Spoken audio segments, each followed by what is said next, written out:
I'm now moving on to doing the Hornby Black 5 with the Brassmasters detailing kit. Once again, thanks to John Jennison of Brassmasters for donating all the bits and pieces, and to Simon Kohler for donating the locomotive. There's a bit more involved with this, so it'll be in several stages. The first thing I'm going to do is lock the front end off the bogie. That's to accommodate Hornby's ghastly, well, not just Hornby's, everybody's hideous tension lock coupling, which at best can be described as an obese snow plough. So I clamped it in the vise. The bit that's going to be lost, that's the front end, the bit I don't want.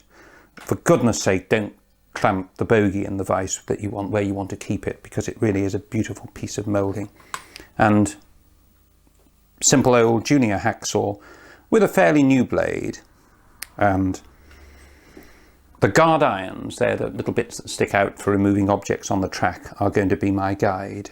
So I'm resting against those and starting to saw. Do this gently. Don't try and rip right through in one go.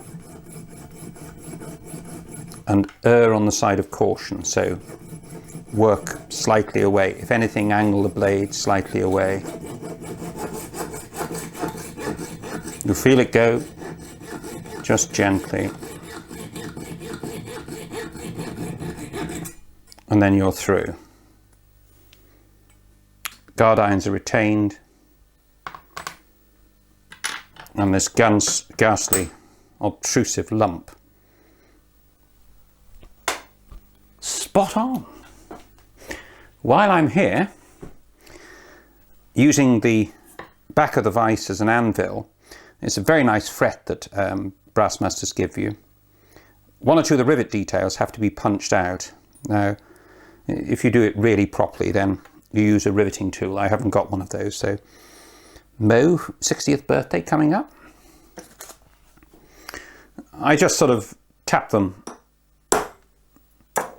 This will ruin a scriber, and the metalworkers amongst us will be horrified, but if you're onto something pretty firm, it tends to last. Just a tap.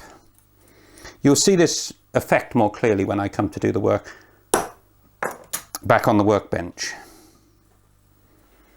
Whenever you build any locomotive, irrespective of whether it's modified RTR or from a kit, and I keep on saying this, but it must always be reiterated, go to decent source material. So there were 800 and plenty of the Black 5s, and although they were supposed to be an LMS standard class, there are many variations, some pretty big, others very, very subtle.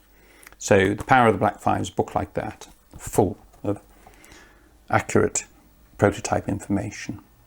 If you can, pick a model that you've got a picture for and you can authenticate the date. Brassmasters give you a very, very comprehensive range of prototype history and then how to do. In fact, they recommend Gavin Morrison and J.S. Wheatley's, or Whiteley's, The Power of the Black 5s. Essery and Jenkinson's, I've got those as well, and Bibles on LMS locomotives and anything else you can find. But this is all very, very comprehensive, even down to picture of where to fit what. How far you take these is up to you. I mean, one beauty about these sort of things is you don't have to incorporate everything that's supplied. In fact, I probably won't put everything on, definitely won't put everything on, but I'll explain what can be put on. It's really up to how far you want to go. And here we have the model in question. I've already started putting the frame extensions on and the cylinder drain cocks, and very soon I'll show you how to do the other side on that. If you remember from the introduction, it had lost its smokebox dart, so that's been reinstated. And I think I'll retain it as 45393. It's one I saw. I usually build models, or almost always build models of what I saw. I can't quite read the shed plate 1B, I think, which I think is Willesden or Camden. They tended to switch around. It's a London engine, so, but they did tend to get about.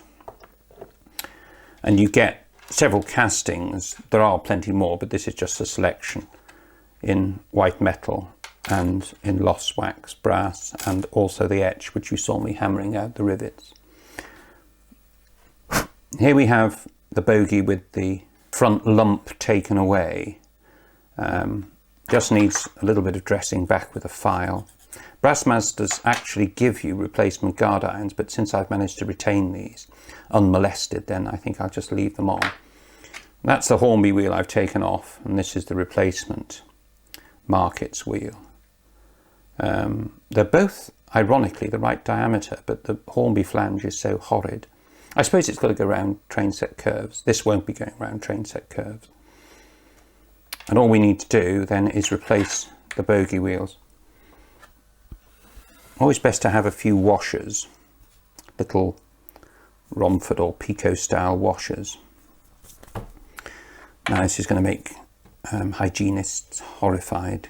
The best way to pick them up is on the end of your finger. Just make sure it's not too dirty. Lick it. Pick it up straight away. Push it on the one side.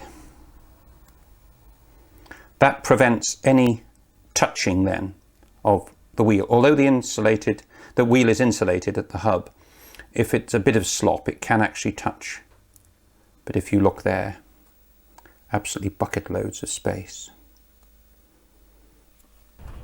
Take your back-to-back gauge, always a decent back-to-back gauge. Just check, right first time. Again, put the little washers on. Get your last wheel.